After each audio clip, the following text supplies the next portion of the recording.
Jeremy, working in IT, never questioned why. He has always been an extra careful guy, sensitive and shy. Risk assessment is his investment in a life of no surprise. So she walked into his life. She, spontaneous indeed, uncertainties her creed. She has always been neither black or white, just a curious delight. She threw affection in his direction, a collection of his smiles, and to his surprise, oh, she's like tomorrow, so distant. She just wants to play like tomorrow. She's always one day away. All the time she slips away. It's close but yet so far. It's time to follow her tomorrow. Oh, oh, time to follow her tomorrow. Oh, oh, he fell for her too fast. We all thought it wouldn't last. 'Cause good old Jeremy likes his rigorous routine. 'Cause he only thinks today, but tomorrow is her way to find a new direction. You'll be okay. She's like tomorrow, so distant. She just wants to play like tomorrow. She's always one day away. All the time she flips away. It's close but yet so far. It's time to follow her tomorrow. Oh, oh, time to follow her tomorrow. Oh, oh, time to follow her tomorrow. Oh, oh, time to follow her tomorrow. Oh, oh, she's like tomorrow, oh so distant. She just wants to play like tomorrow. She's always one day away. One day away. One day away. And all the time she slips away. It's close to me, it's so far. It's time to follow her tomorrow. It's time to follow her tomorrow. It's time to follow her tomorrow.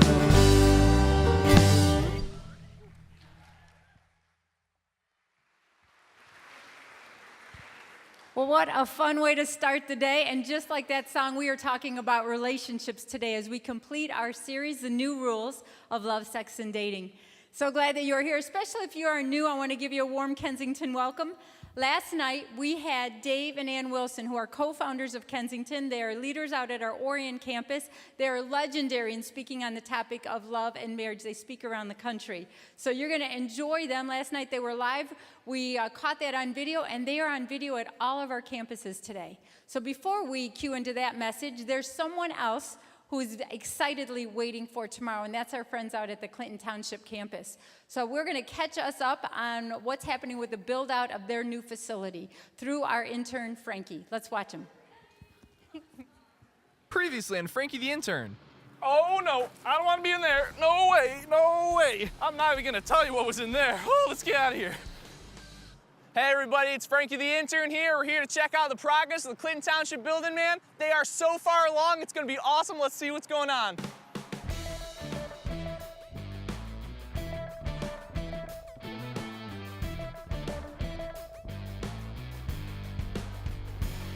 Look at this purple color, man. Does this work with the Kensington branding? It's pretty far from orange, man.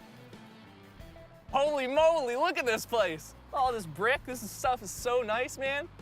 This is the brick that's gonna be on the outside of the building when it's finished. Oh, it's lovely. Hey man, how you doing? Can I give you a hand? Ooh. Hey, what season is it? Bulking season. Alrighty. The fire suppression crew. Yeah, so we're hanging the sprinklers that are about to be in the ceilings and stuff like that. I don't see one, Mitch. You got a head? Oh, here's one. Whoa. We're gonna check out this multi-purpose room up in here. This is where breakaway and edge are gonna be. You can have a whole lot of fun in this parking lot. Next time we come back, it's gonna be finished. How you guys doing? Can I try driving that? think that was it. No. Over here, this is the Gratiot entrance, the south side of the building. It's gonna be pretty cool. Everyone who lives in this area, they're gonna really appreciate having the multiple entrances coming in. We got deer tracks over here. Man, the field and stream team are gonna dig this. We're back at the auditorium. I think right here, this block area is probably gonna be where the production is gonna be happening. Man, look at this roof. Easter services, Christmas services, weekends. Think about all the events that are gonna be happening. It's all because you guys Giving to the Everyone campaign. Thank you so much. Can't thank you guys enough.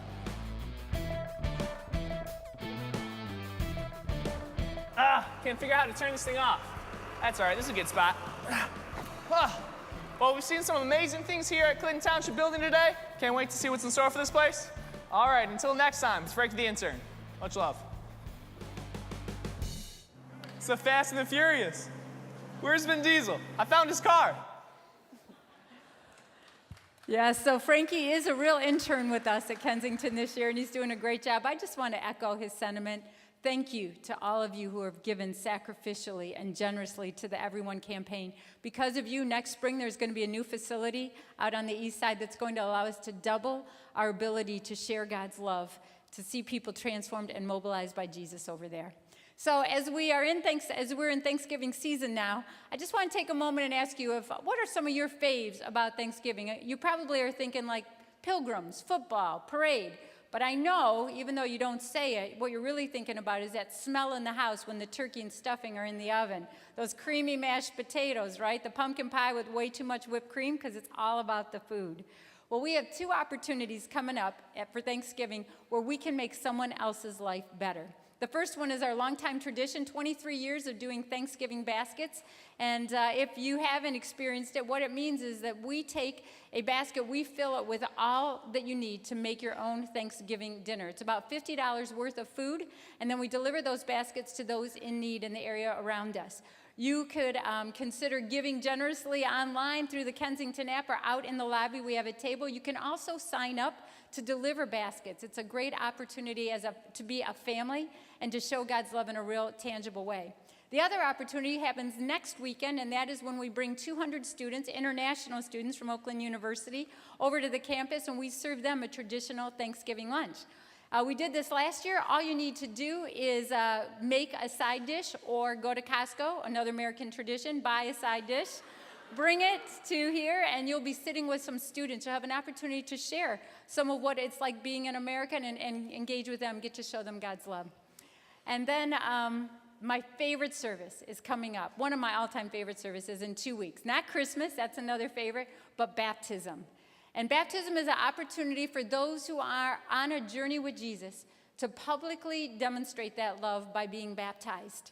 Already stories are coming in as people are signing up on the site to be baptized. I just want to read you a story from a young 20-something woman.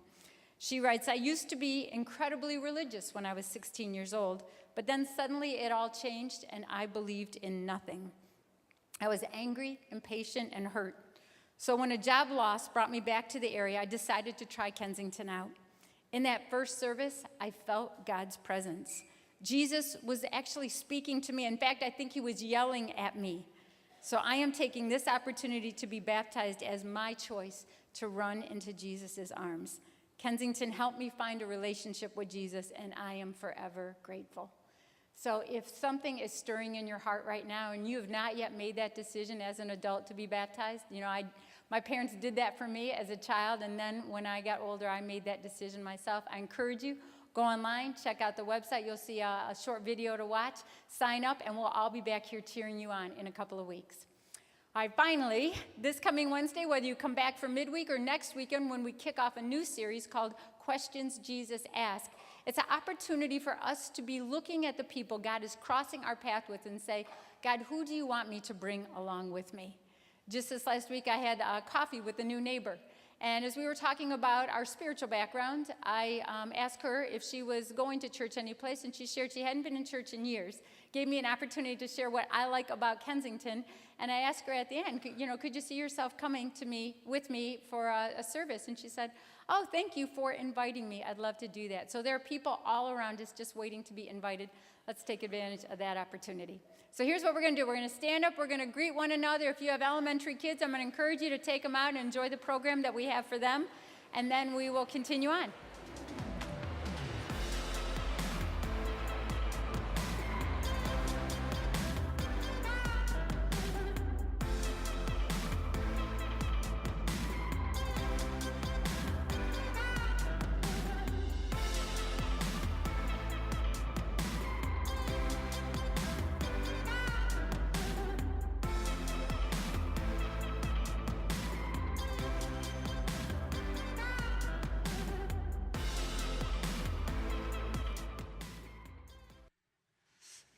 right, we are so excited to be here with you. We are Dave and Ann Wilson, been married 37 years, and there's nothing, 37 years. You can give that a hand.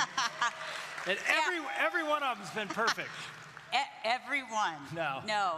When Nancy said legendary, that just means we're old. That's all that means. That's what it means. But we love talking on this topic, marriage, love, sex, and dating, relationships. In fact, and I love doing it with my wife. We were at a dinner, and there was a bunch of people there from Kensington, and this lady comes up to me, and she goes, hey, I just got to tell you, my favorite weekends at Kensington are when you guys, when you talk about relationships. And she goes, I got to be real honest. And she was going to hurt my feelings. She goes, you know, when it's a relationship series and I see you walk on stage, I think, oh, that's good, Dave's here. But when I see you walk on stage with Ann, she goes, I turn to my husband, I go, jackpot! So you are the jackpot. That's nice. That's what you are. You're the jackpot. Really nice. I mean, it is so much fun to do this so you get a female perspective and a male perspective, the wrong perspective and the right perspective. I was just going to say the right perspective and the wrong perspective. Whatever. So, and we're especially excited because we are on video at all Kensington campus today. So this is us talking about love, sex, and dating everywhere. And here's where we are. This is our last week, 3 weeks in a row. We've been basically saying, you know, if you're going after love, sex, and dating, it often goes this way. Singles try to find the perfect person, right? They're trying to find the perfect person to marry. And I only know of one couple that ever worked out for. It worked out for Ann. She found the perfect, whatever. Nobody even laughed. So, yeah, they didn't. It's not true. But I mean, it is the search. It's like you think you can find Mr. Right or Miss Right, and once you find them, oh my gosh, you'll fall head over heels in love. Am I right? And then you fix all your hopes and dreams on that one person, and it's just going to be epic. And that's sort of the old rules. This is the new rules. That's sort of the old rules, although it's not old rules. It's the current rules. It's the way people sort of do relationships. In fact, you guys know this. There are songs written that way that sort of say, you know, once you fall in love, it will be just like, you know, the greatest thing in the world there we go. You know, here's a song from 1971. All the best music was written in the 70s. Here we go. And it was redone by Mariah Carey, but it went this song. And this is a song about somebody finding that person, and when you find them, you think this. I can't live. Remember this? You have to sing with us. If living is without you, I can't give. I want to hear every campus singing right now. I can't give anymore. And then they go desperate. I can't live. If living is without you, I can't give. I can't give anymore. Right? You're pretty good. No, it was cracking. That's like Sonny and Cher right there. I got you, but anyway, I mean, that song is so desperate. It's like, you can't live without her. No, I can't live without him. It's just, and that's what people think. They find that perfect person, they get married, and then what happens? I don't know how long it is, but it isn't very long before they're singing something like this. You never close your eyes anymore when I kiss. Remember this one? Come on, sing it with us. I want to hear all the campus. And there's no tenderness like before in your fingertips. Remember Top Gun? You're trying hard not to show it, baby. But baby, I know it. Here we go. You lost that love and feeling.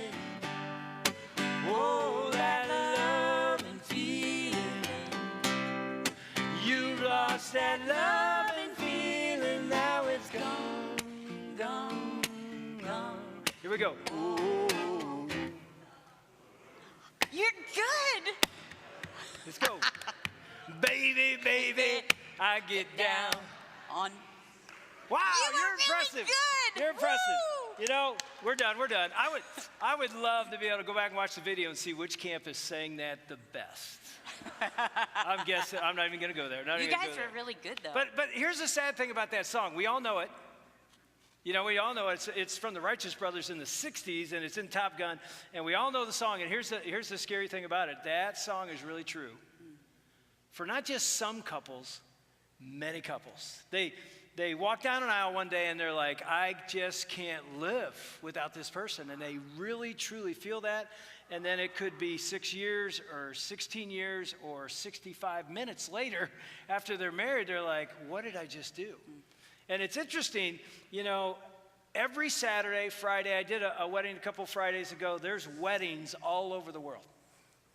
And there's couples standing in front of a minister or a justice of the peace, and they're making vows, they're making promises that often they don't realize at the moment they won't have the ability to fulfill. It's actually a scary thing. And, you know, this whole series is based on a series from North Point Church down in Atlanta by a guy named Andy Stanley. And I heard it 4 or 5 years ago, and I said, we got to do this series at Kensington. So everything you hear in the series really is a lot of their thoughts. And one of the things Andy said I thought was so profound. It's really good. He says, promises are not substitutes for preparation. In fact, you're going to write something down or tweet something out or take a picture of it on the screen.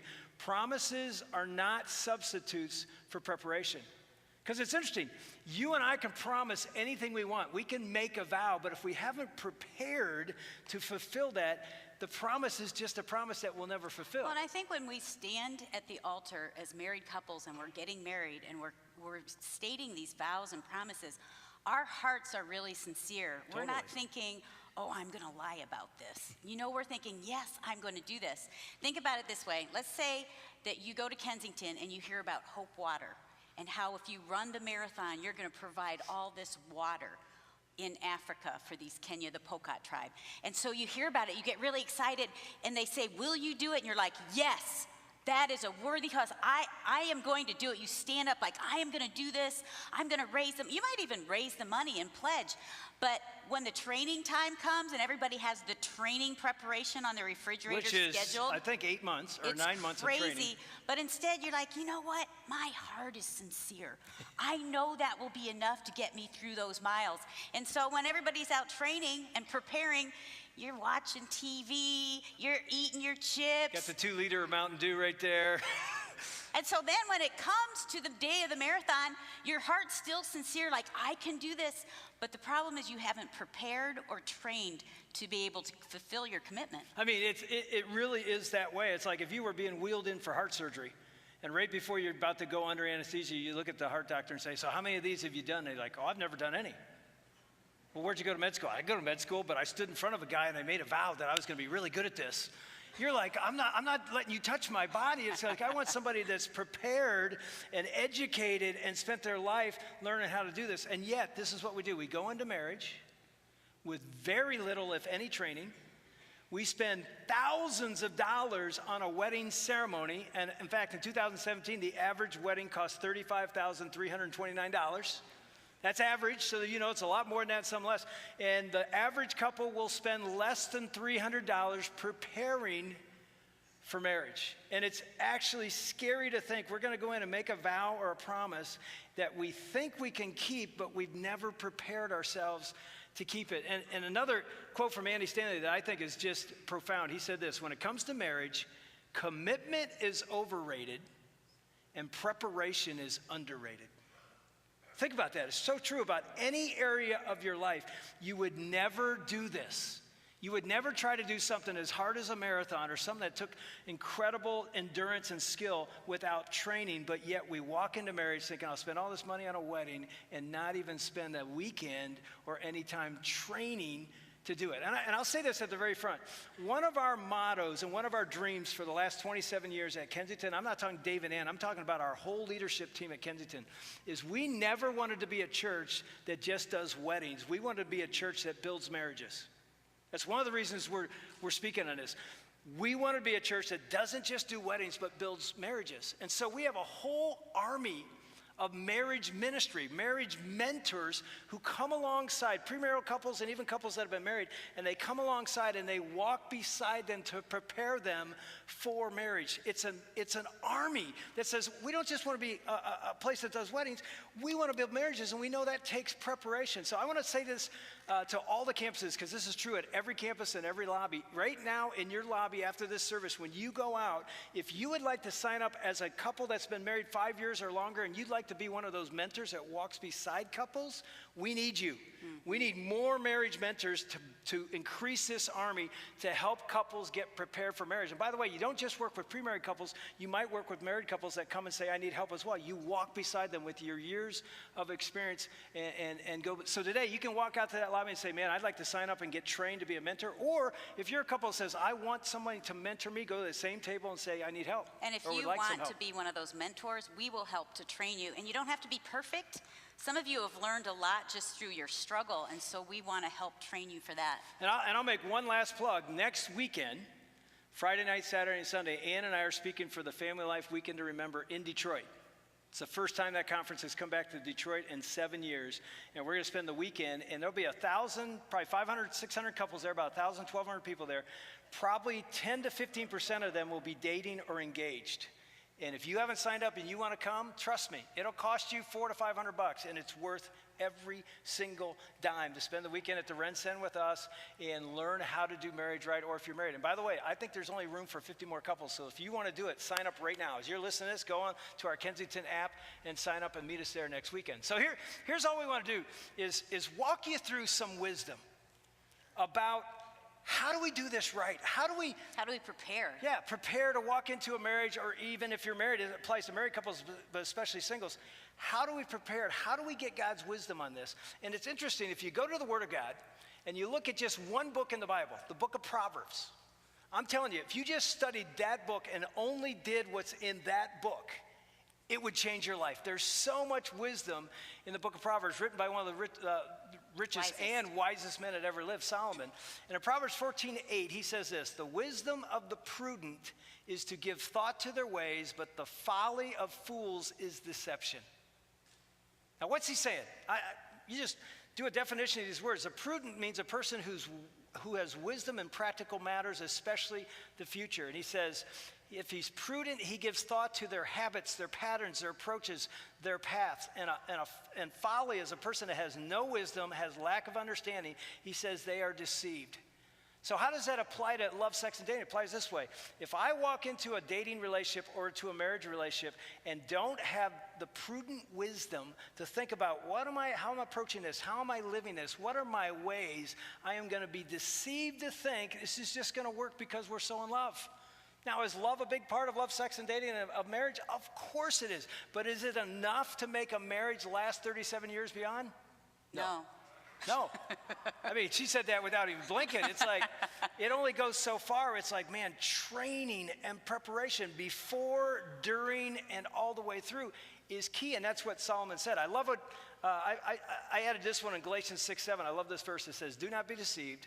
God is not mocked. Think about this.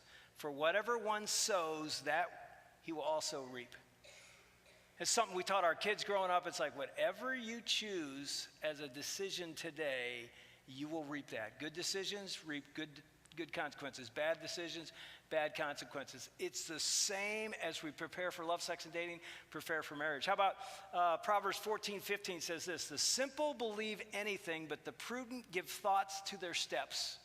And I think the key word there is steps.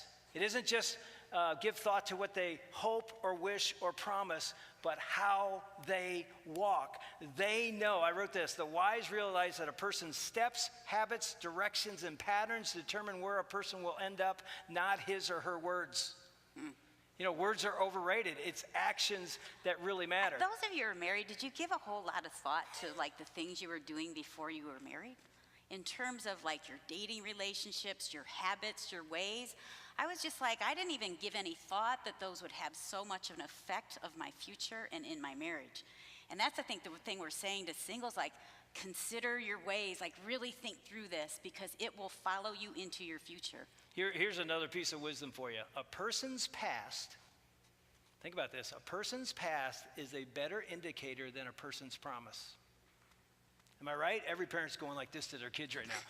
It's like, you know, you can make all kinds of promises, but you can really judge and know a person's character by how they live in the past. Now, that doesn't mean they can't change and God won't change them, but here's what people do. They fall in love. They can't see many things, and they're so in love. They got their song, they've got their, they're just over the top. Everybody else can see patterns and things in their relationship, and they may even speak them into it, but they don't hear that because they're so in love with feelings and words that they don't see that a person's past is a better indicator of what the future is going to look like than what they say. And the whole time, your parents or somebody saying, hey, don't do this. I dated a girl for 4 years before Ann and I met, and I was convinced she was the one for me. I was in love with her. I was going to get married. I started my junior year. I could have told you it wouldn't have Yeah, worked. she knew. Actually, the funny thing is, not funny at all, everybody told me. Buddies in college told me she's not the one. My mom kept telling me, of course, my mom's clueless. What does she know, right? She didn't know anything. She was right. I remember a person walked up to me at a New Year's Eve party, just literally walked up to me and goes, dude, I don't know you very well, but that girl that you're dating is not who you think she is. You should not marry her. I'm like, get out of here. What do you got to do with me? And oh my gosh, I look back now and it's like, what were they seeing that I didn't see? The past and her decision making were indicators of the character. And I thank God. I do. And in the moment, it was like one of the crushing moments of my life. I thank God that I walked in her dorm room and caught her with another guy. Because I don't know if I would have ever listened to wisdom if I wouldn't have seen it for myself, even though people were trying to tell me. I think that's one of our hardest things for Dave and I is we talk to all these couples that are engaged and we can see these things. And I can even remember saying to this one woman, it's like we've said it so many times, like, let me tell you what your future is going to be like. If you marry this man, he is going to control every single little thing that you're doing. But they just feel like, no, but because we're so in love, I'm going to change him. The more he's around me, the more he's going to realize how amazing I am, and he'll want to change. I'm going to help him do that. And those of you who are married, does that ever work? It does not work. It's like, no, it doesn't work. But you can hear the whole room just sort of went, nope, doesn't work. Now, we're not saying that your husband, your wife doesn't change. They change, right? But nothing like you thought you were going to change them. Right. You thought it would just disappear. Oh, our love will conquer everything. And by the way, this whole series has been built on one solid premise. I hope you can say it, because we've said it the last 2 weeks, and it's really a foundation. And I want to peel it back and then apply it to us, because it isn't all about what you're trying to find in a spouse, right? Or find a right person. Anybody remember? The word we use, and again, this is an Andy Stanley slogan, but it's this: are you the person you are looking for is looking for? You remember that from the series? That's it. It's like we spend all this time focusing on them, and it's like, no, I should look in the mirror and say, am I the person that the person I'm looking for is looking for, and apply that to me? And if you want to apply that to marriage, I wrote it down this way: are you the spouse that you wouldn't want to live without? Are you the spouse that you wouldn't want to live without? They all rhyme, okay? You get that? So you remember them? Yeah, but it's like, it isn't about her, it's about me. And so here's what we want to do. We were thinking, okay, what would we say to a couple that isn't married yet but is thinking about it? Now, this applies to married couples as well. But it's like, what things do they need to know? What things should they focus on? Now, some of you are sitting there going, there's like 80, right? There's 50. We came up with 4. Just 4 things, and there's a lot more than that. We're going to package a couple of them in these 4. But when you get married, when you're at a wedding, you never see this. But there's the bride and the groom. They're standing up there in the front, and you don't see what they're carrying. But they're carrying luggage. Every bride and every groom comes into marriage with bags. Am I right? They bring stuff. It's invisible. You don't even know it's there. But am I right, married couples? You find out pretty soon. Oh my gosh, they got stuff. I mean, Ann brought that into our marriage. And Dave brought some things too. But you just think, oh, it's not going to be that bad. I have a few things, but it's not going to affect us that much. And then Dave came in and we're like, oh my gosh. She made me do this. I do not have 3 bags, Yeah. all right? And this is a really good bag, by the way, all right? This is a Super Bowl victory bag some year. Anyway, right? Yeah. And so we stand at the altar. Here it is. Let's do it. Yeah. So this is what you don't see. Yeah. You know, the beautiful couple, they're standing there, and they don't think they have any of this. Yeah, no, it's hidden. And if they saw any of this before, they just pretended it wasn't there, and it's no big deal. Oh, I'm just going to love you unconditionally. Yeah. And then you get married, and it could be on your honeymoon, or if Yeah. it isn't on your honeymoon, it's not very long after you're like, what in the world is that? Dave and I were on our honeymoon. No, don't tell them that. And Don't even, seriously. it's not even in our notes. We go on our honeymoon, we get lost in Boston. Like, we're so lost. He gets so angry. It's almost like we unzip the bag, and I'm seeing, like, I've never seen you this angry. Like, what's wrong? We're just lost. We'll find our way back. Remember that? No, I don't remember that. She's lying. It didn't even happen. I was amazing It's on like, our honeymoon. oh my gosh, look what's in there. Yeah, there was some crap in there. Trust me. But here's the thing. And again, we're just going to give you 4 bags. All right? 4 issues that we brought into our marriage. Most people do, and a lot of times you don't even think about these. And here's why we're talking about this. If you're not married yet, I would say this. If you unpack these bags now before the honeymoon, it will go a lot better after. Yes, this You're is your still- preparation and training. Yeah, and you're still going to be unpacking bags your whole life. Am I right, married couples? Yeah, and sometimes it's sort of fun, especially when you get to unpack their bags, because you can focus on that. But we didn't do this, and so many don't even start to think about these things Did you before the ever wedding. even think about that? No, I didn't even think. Here's the first one. We got a visual in each one of these bags. The first one is this. You know what this is? It's a credit card. I would call money. this the money bag or the money issue. Better be writing this down. And again, I have a visual for each one. You just pull it out. It's like if you are in huge debt. Or you're dating someone in huge debt. Yeah, we're not saying run, Right. are we? No, we're not. We're not saying run, but we are saying, oh my gosh. Is this a big one, married couples? Is it? Yeah, there's a lot of fights big. in marriage about money. You walking in with debt. I would even say to some singles right now, I'd say move back in with your parents for a while and get that debt knocked down. Yeah. I'm not kidding. You think I'm crazy. It's that important. It is huge in a marriage relationship, right? And I think if you're dating, this needs to be something, a bag that's unzipped and exposed to talk about even your spending habits. Dave and I never talked about this. We didn't even have any idea what the other person was like. And then we got married. Yeah, and And- you're looking at a spender and a saver. She's like, let's go buy that. And I'm like, let's go to Salvation Army and get some furniture. I'm not kidding, because that's where my family got it growing up. So, and so there we there's were. one Christmas, it's when our kids were all little, I would take one day, go to Toys R Us and do all the Christmas shopping for the boys. I've got this cart jammed full. I've been in there hours. I pull up to the counter, the cashier, ring through, swipe my card. We're sorry, ma'am, that card is not going through. So there, at Christmas time, there's like 10 people behind me. And I break out in this instant sweat, like, oh, you're just laughing awkwardly. Here, I'll just do another card. Swipe. I'm sorry, ma'am. That one's not going through either. Dave's paying the bills at that time. I come home so mad. I didn't know that he's a withdrawer. And so if there's not enough money in it, he just doesn't talk about it. That's a really good way. It's a great way to handle conflict. Just pretend it isn't there. Especially money. It just always works itself out, right? Oh, my gosh. There were fights, many fights, and that was the Christmas. That was a long time ago. Our boys were little. Our oldest is 31 now, but that was the year we said we need a plan, a money plan. And thank God that it happened, because I was so stressed I could not sleep at night. And I know some of you have been there. Some of you are there right now. You lay in bed and sweat because you can't pay the bills and your debt's racked up and you have no plan. And there was no Dave Ramsey Financial Peace University at the time, but we started to learn, and we then took Dave Ramsey. And I'm telling you right now, if you are about to get married or you're dating or you're married and this is a problem, I'm not even going to tell you to cut it up. I'm going to say sign up right now for the Dave Ramsey Financial Peace. It's kensingtonfpu.org. That's where you can go.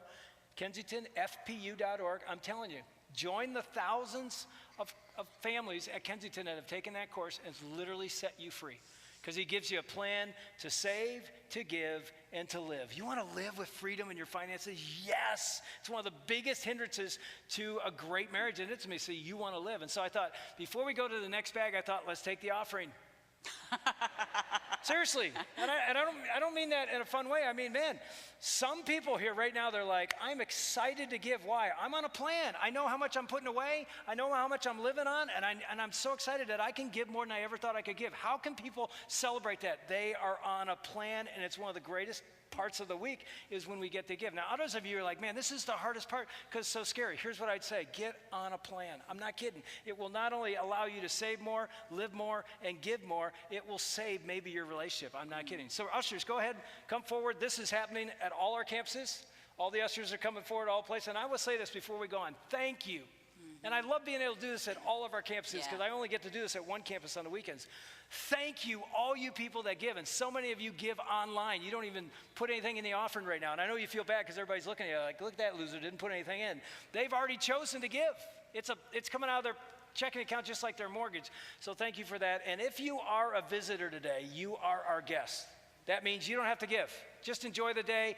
And if you want to take the next step at Kensington, your next step is go to Starting Point after the service in the lobby. Look for the people with the orange. I don't know why it's orange. That's Denver Broncos colors. But orange Starting Point t-shirts and say, I'd like to start, take the next step here. That's where you go. So that's the first bag. Yeah, the first one, think about this. How are you doing with your finances? Do you have a plan, whether you're married or you're single? Okay, what's the next one? The next one, I don't know why I put it in the Detroit Lions bag.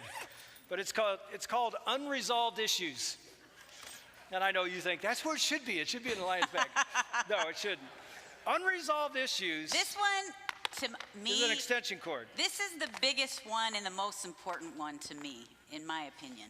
Explain what it is. Unresolved issues are issues that you could have. Here's a big one, especially you married couples. If you've had issues with your family, with your parents, with your family upbringing, that doesn't just disappear after you get married. Suddenly, the focus goes on your husband because you were thinking, oh, I have got this gigantic hole in my life that was caused by my parents or something that happened, a hurt or a wound. But here's what we think. That wound is going to be suddenly filled up by this person that loves me, and they will fill that hole in my soul. Does that person fill your hole in your soul? No. I have to be that careful almost of came that. out wrong. Yeah, that did. Sorry, guys. This is great. All the campuses are laughing at us right now. Anyway, the thought with the extension cord is this. That unresolved issue, whether it be bitterness or resentment or unforgiveness. Not just with family, but anywhere. Could be anywhere. It Yeah. could be family. It could be anything back in your past. Here's why I have an extension cord is you don't realize it, but you're plugged into that. Yeah. And if you've been, it's like we're bound to that. and those of you who've gone through a divorce, we carry so much shame and guilt and unresolved issues, even from that. Like you're plugged into that, and that needs to be dealt with for all of us, whether we're married or single. And when we got married, I had no idea. Honestly, we did no premarital counseling. We did no premarital mentoring. The only thing we did was went to the Family Life Weekend to Remember, the same one we're doing in 2 weeks, Which or was next awesome. weekend. And it was a great weekend, but we sat there as a premarried couple, honestly, the whole weekend and thought, this doesn't apply to us. All these couples that are taking notes, they need it because they're losers, but that's what we thought. We were in a Chicago ballroom. There were like 1,000 people there, and the whole weekend we thought, we love each other. We love Jesus. What else do you need? Yeah. We will not struggle like all these couples that must not have what we got. And then we got married, and it wasn't very long before I realized, oh my gosh, I've got dad issues. I have a broken relationship with my dad who walked out on our family divorce when I was 7, and I'd never forgiven him, and I didn't know I had any of that. And I'm carrying it in, and there's anger issues. We've talked about this many times in the past in sermons here, but I had anger issues in my life that I now realize were displaced anger, and I've even used an extension cord 20 years ago to explain this. It's like I think the anger I'm experiencing is related to her or this situation. No, it's displaced from something else in my life. And I said, you got to go to this and go, oh my gosh, this is tied into my relationship with my dad. And I would have never thought something that happened 20 years ago is going to affect present day. And I realized, oh my gosh, I brought that luggage in. And now I'm taking out things against my wife when it has nothing to do with her. It has to do with, you want to grab this extension cord? I was going to say, I think the thing that I carried in was so much insecurity, feelings of shame and unworthiness. I was in constant competition with everybody. I couldn't even compliment Dave because I felt like if I compliment him, he's already cocky enough, and if I compliment him, it'll make me seem worse. I couldn't even speak life into people because of my own insecurities. All of that was tied to my past. And I really wish that I would have gone back and dealt with that, and I'm glad that we've done it together. But I feel like we all need to do that, whether you're single or married. And if you're single, this could be one of the greatest gifts you do is go back into your past and think, what issues do I have? You may not be aware of them, but I will tell you this, your friends know your issues. If there's drama going everywhere with you, there's some issues. If you constantly have problems with friends, relationships, there's something going on. Dave would talk to his dad on the phone, wouldn't even engage in the conversation, and I finally said, what's happening with your dad? You don't even have a relationship. Remember that? She actually said one day, and I don't have time to go into it, and we've shared this many times, but here's the short version. She actually said one day, you need to forgive your dad. To which I responded in a very mature spiritual way. Don't tell me what to do. I'm fine with my dad. I'm walking out of the room. Withdraw, withdraw, withdraw. It's literally what I did and went upstairs. Like, you're not telling me anything about my relationship with my dad. We're good. It's no big deal. He walked out 30 years ago, no problem. And guess what? She was right. And here's the truth. Again, she was right. That's right. That's good. If you have anger issues before you get married, you will still have anger issues after you're married, but they'll be worse. Yeah. If you have an addiction before you get married, you'll probably have an addiction after you get married, but the pressure of marriage and job could make it worse. Do you see what I mean? Your problems are not going to disappear when you get married. They're still going to be there, but they're harder in some ways. By the way, the reason I'm smiling is this sounds so encouraging, doesn't it? Get married, it'll be worse. No. Here's what we're trying to say. That's true. It is true. But what we're trying to say is it does expose the cracks that you don't see before, and now there's all this pressure because marriage brings this pressure. But the beauty, and I'm telling you, you're looking at a couple that has weathered and is still weathering through 37 years of this.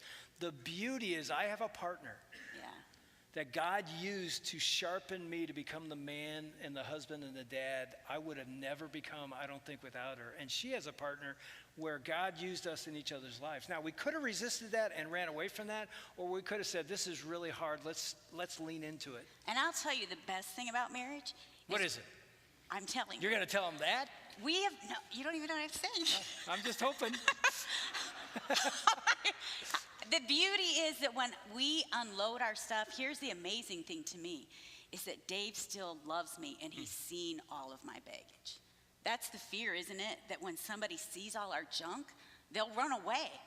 And so to be in a marriage that he sees all of me and he still loves me, that's what only Jesus can do. And that, we're going to get to here in a second, but that's the Jesus God part. Mm-hmm. Because I believe a Christian marriage has this unique call. It's really a call from God. Is I am called, and Ann's called the same way, I'm called by God to love her the way I've been loved by Jesus. Mm-hmm. In fact, we said it years ago in a series this way: do for your spouse what Christ did for you. What did Christ do for me? He gave his life.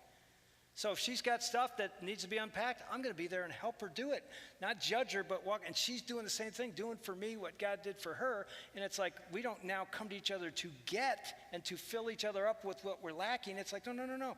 We're overflowing what we've gotten from Christ into the marriage. That's what we call vertical marriage. When I find it vertically, I can then overflow. It's the total different way to do it. And it's so applicable in the area of these unresolved issues. If you've got forgiveness issues or bitterness issues or resentment issues, shame, all that, let me recommend a book. And I'm not kidding. This applies to all of those. It's called Forgive and Forget, Healing the Hurts We Don't Deserve.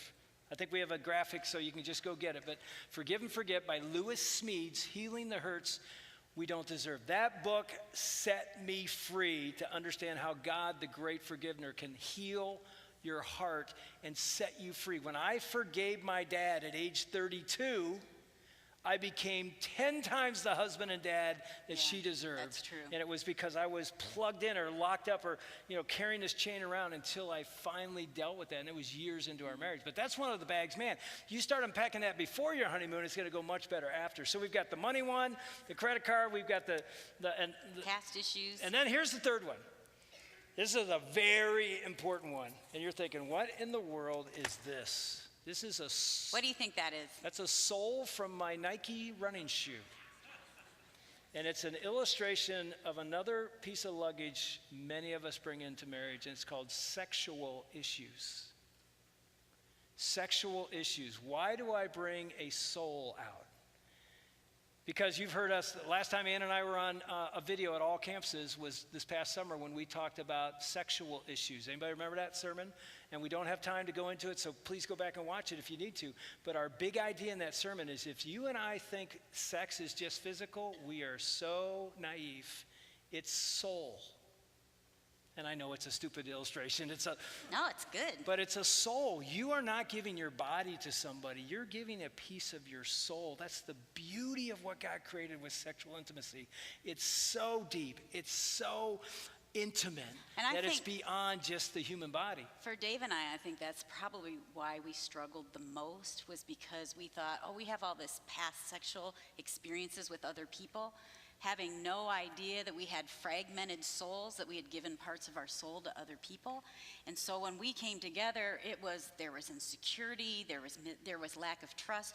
There were so many things that affected our marriage because we hadn't dealt with our past sexual. Yeah, and nobody ever told us what I'm going to tell you right now. Nobody ever said that you're going to bring all that into your bedroom. Yep. You're going to have a crowded bedroom. And I know it sounds weird. It's like, no. You bring that. That comes with you. The past doesn't stay in the past. The past actually settles into your present. And nobody told us that. So we thought, it's stuff we did in the past. It's done. It's over. It won't impact our marriage. Some of you know this, but 6 months after we got married, we were ready to end it. I prayed to God, and people think I'm joking when I say this. I literally got on my knees one night because we were struggling so bad. And I'll be really honest with you, 90% of our struggle in the first year of marriage was sexual history that we brought in and didn't know how to process it because we brought this bag of luggage that nobody really told us this is going to be a huge weight. I literally prayed these prayers, word for word. God, take me home. I'd rather die than be married to this woman. Who prays that? I did. And then I told her I prayed that because we're going to share everything with each other. Bad idea. Anyway, I told her that. And I had told Dave marrying him was the biggest mistake of my life. Yeah. So we were just wounding each other with our words, not having any idea of what to do. And so here's what I would say, because I know this deserves more than a couple minutes. But and again, go back and watch the 35 minutes we spent on it before. But I would just say this: be very, very careful with this area. Nobody's telling you the truth about this one. I mean, think about this. I know there's many couples here at Kensington that live together, and you can choose to live together. But if you just thought about, I want a great marriage, and you just looked at the statistics, you wouldn't live together.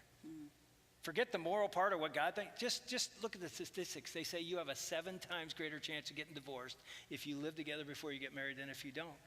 You have a 38% higher rate of sexual promiscuity after marriage if you had many sexual partners before marriage. It's just the statistics say that. It's like, oh my gosh, I want the best.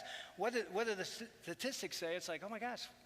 And again, I'm not judging for that. I'm just saying, man, we want to help best you. For you. Yeah, right. There's no doubt about it. But this is a big issue. And I'll say one last thing, and then we have one last bag, and that is this: God will heal. Yeah, it's never too late. God will heal. I wish we didn't have to go through the process we had to go through, but those were the consequences of some bad decisions. God has done a miracle in this area of our life, but we almost gave up because of that one area. And then the last one, we've already hit it in a sense, but the last one would be illustrated by this. I think it's in here somewhere, yeah, the Bible. And I would say it's the God issue, the God issue. And I illustrate it by the Bible. I would say this is the most important issue that you need to bring into your marriage. And I would say this: if you're a follower of Christ and you're going after Christ, marry somebody that's going after him the same way. Yeah. Don't marry somebody and think, I'm going to change them and they're going to turn later. Yeah. I would just, and I know some of you don't want to hear this, but I just say, just please listen to this wisdom. I'm actually holding the Bible that, it falls apart.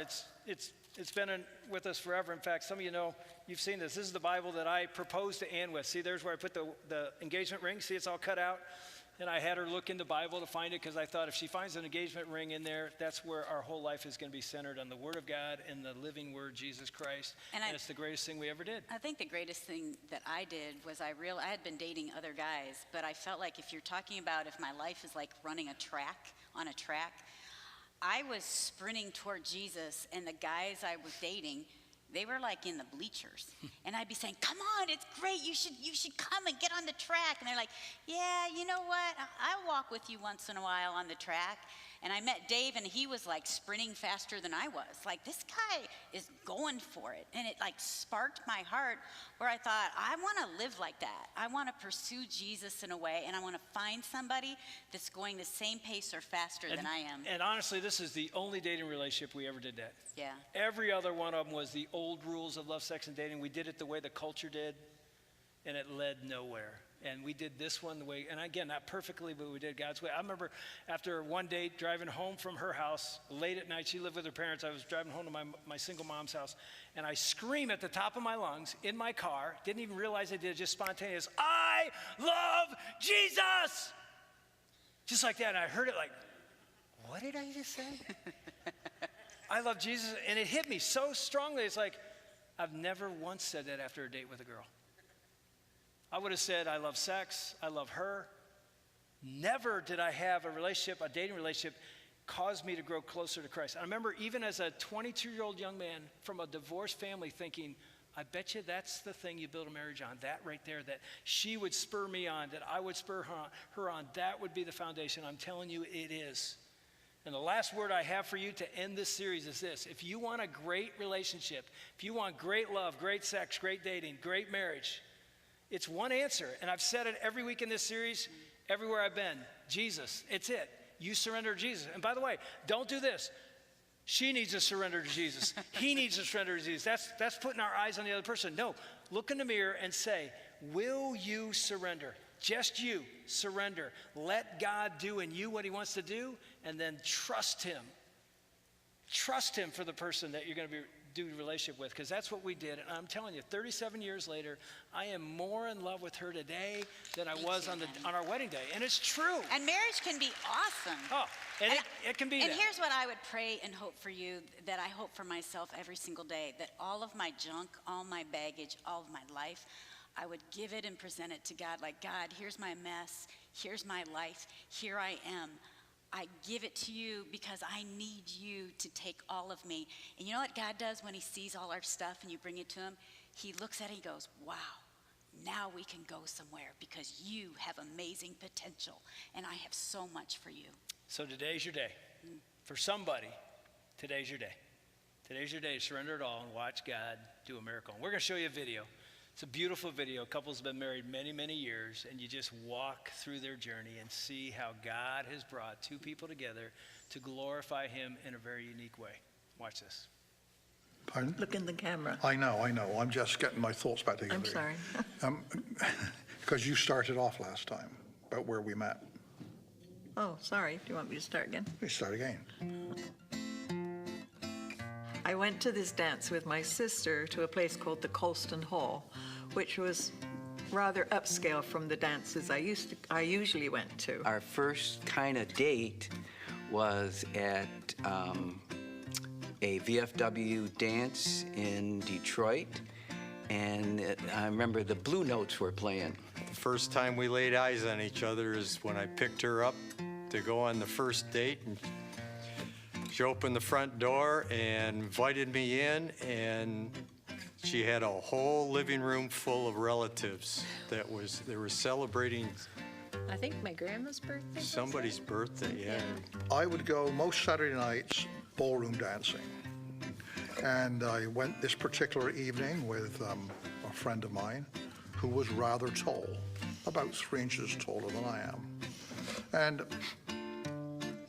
you know, you're young and you're cocky and you just look around and see who's who. And I was so nervous, and I was chewing on some bubble gum. And she kind of turned her head about halfway through the dance, and my gum got stuck in her hair. And Ever since then, we've been stuck on each other. Yeah, we've been stuck together ever since. We danced and we talked and we danced some more, and then he took me to the bus stop and immediately asked me for a date. So I thought, boy, this is a nice, handsome young man. I think I will go back out with him. We had that first date, and actually within 3 weeks. 3 weeks, we were talking marriage. Our daughter came along 2 years into our marriage. Our son came along about 2 years later. We started a new business.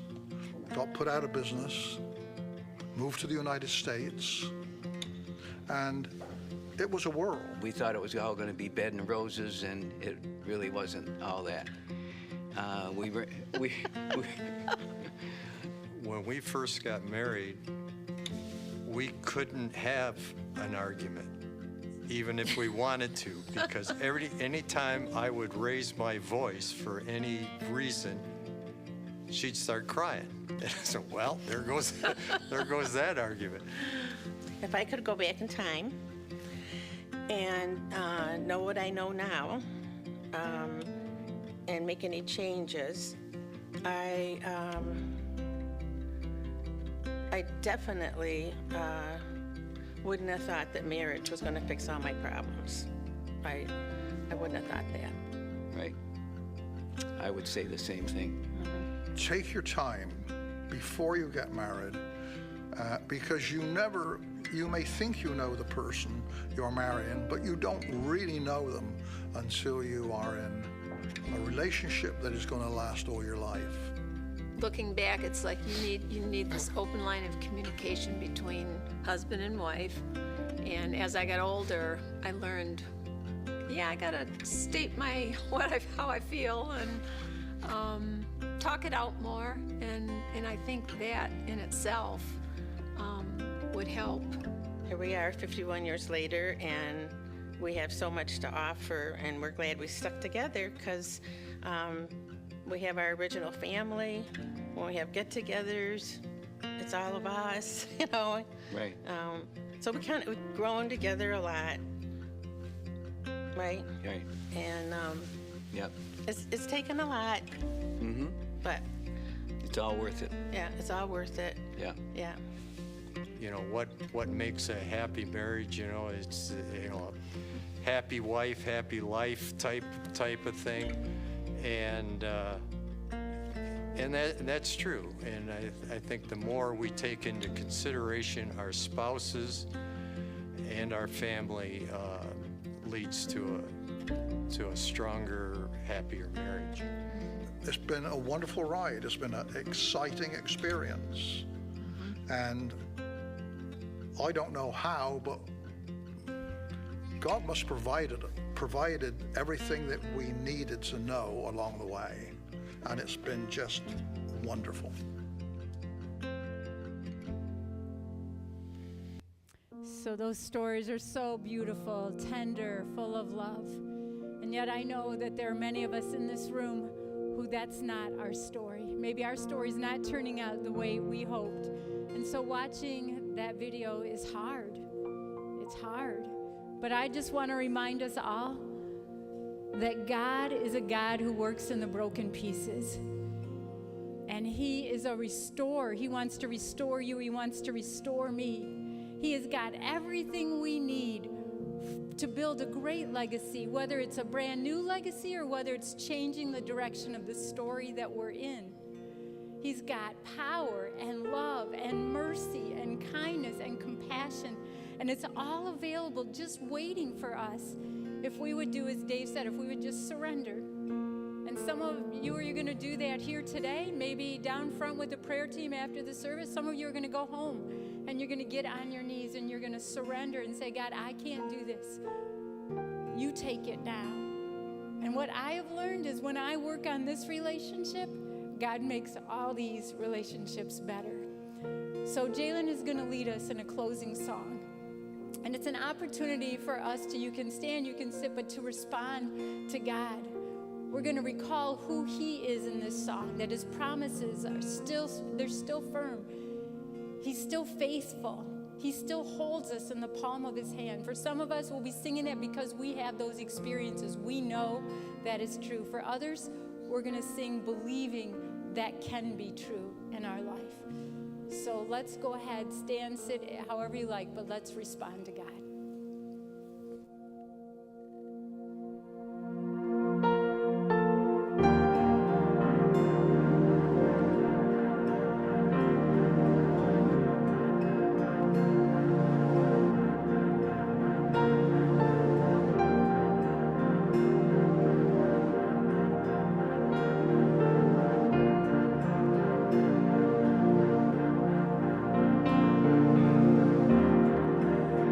looking around these walls.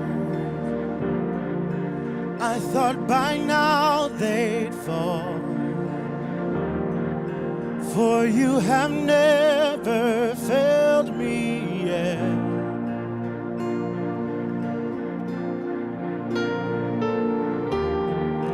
Waiting for change to come, knowing the battle's won, for you have never failed me yet.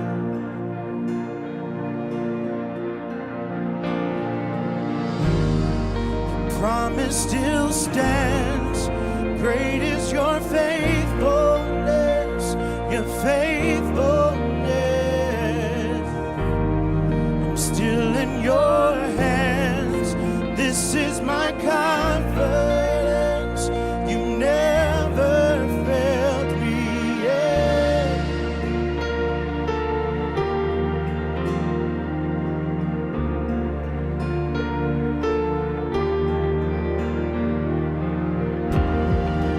I know the night won't last, your word will come to pass. My heart will sing your praise again. Sing Jesus. Jesus, you're still enough. Keep me within your love. My heart will sing your praise again. Sing it out, your promise. Promise still stands. Great is your faithfulness, your faithfulness. I'm still in your hands.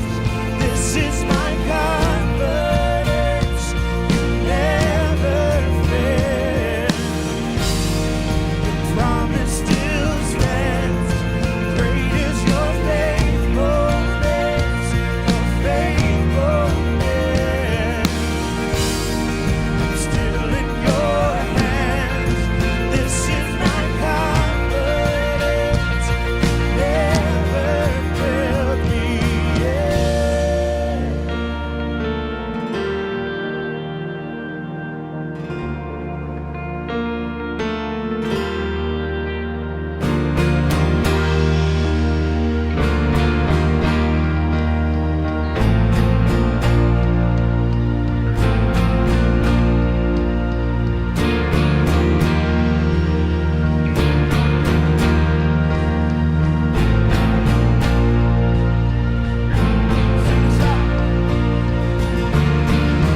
I see you move the mountains, and I believe I'll see you do it again. Made a way when there was no way, and I believe I'll see you do it again. See you move the mountains, and I believe I'll see you do it again. Made a way when there was no way, and I believe I'll see you do it again. See you move the mountains, and I believe I'll see you do it again. Made a way when there was no way, and I believe I'll see you do it again. I'll see you do it again.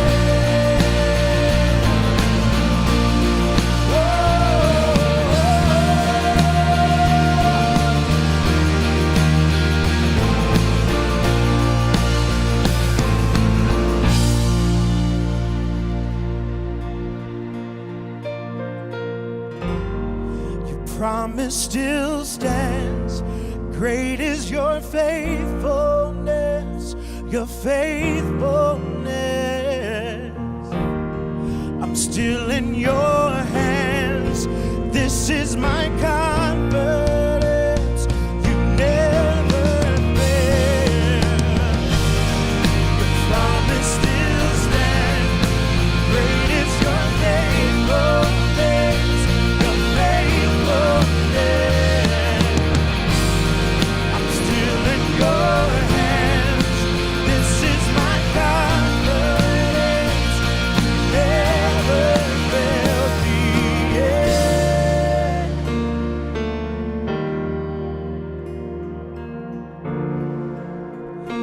You never failed me yet. And I never will forget. You never failed me yet. And I never will forget. God, we just thank you today. We thank you for all things, all gifts that come from you, God.